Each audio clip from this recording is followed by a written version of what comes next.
Hai, Assalamualaikum, selamat petang guys. Hari ini kita nak review kepada anda satu unit Lamborghini Urus. Okey, warna hitam matte black dengan carbon, exhaust dah buat dah. Okey, so owner nak jual.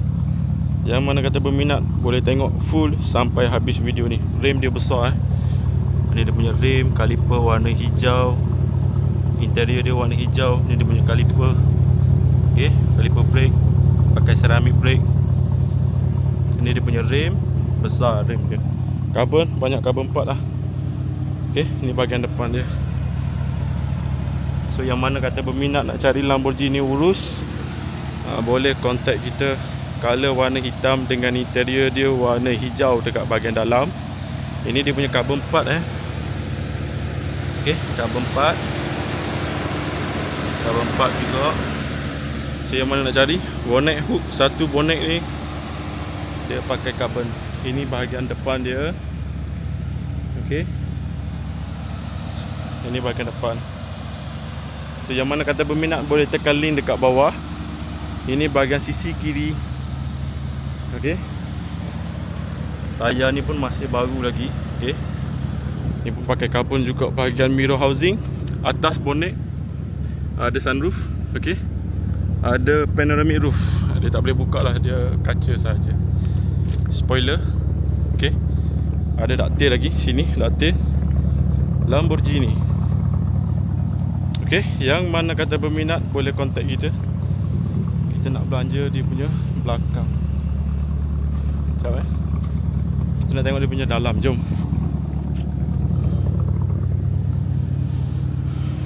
Owner dah upgrade kereta, so dia nak jual. Ni dia punya carbon part Nak video detail lagi boleh request dekat bawah. Frameless. Okey, atas ni dia pakai frameless. Bank Olufsen dia punya speaker. Interior dia warna hijau. Ini dia punya mileage dia 135,842 km. Ini bahagian dalam dia. Okey, ini bahagian dalam. Dan ini interior dia warna hijau dan juga color warna hitam. Okey, depan dua bucket seat warna hijau. Okey, fluorescent hijau. Kapet pun sama. Dan yang mana kata berminat, atas ni ada sunroof. Okey, dekat bahagian atas ni ada sunroof.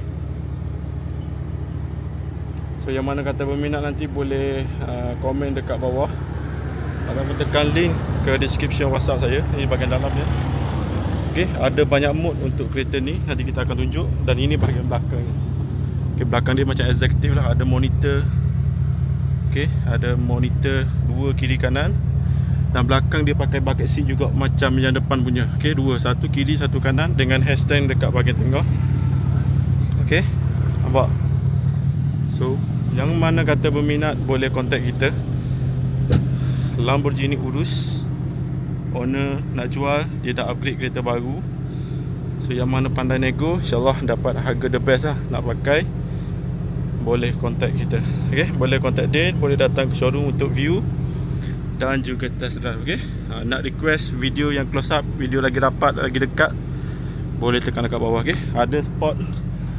Okey, ni dia punya mode. Ada Prada Sport Corsa dengan NEVE. Okey, ni start, push start button. Ada manual setting semua. Okey, so yang mana kata berminat nanti contact dia, boleh datang ke showroom guys. Okey, kereta memang lawa. Dan sini pun ada signature dia Lamborghini, pakai electric seat, warna matte black dengan rim color warna gold. Dalam interior warna hijau, kaliper warna hijau guys. Okey, yang paling penting dia punya carbon part banyak guys. Okey, carbon part banyak. Dan kereta ni owner pakai PPF, dah pakai PPF. Okey, ini bahagian belakang ni. Exhaust pun sedap exhaust dia pakai, saya tak pasti exhaust apa. Kalau boleh tengok exhaust ni memang lawa, warna matte black. Ini bahagian dalam ni. Okey, jumpa anda di showroom. Assalamualaikum, bye bye.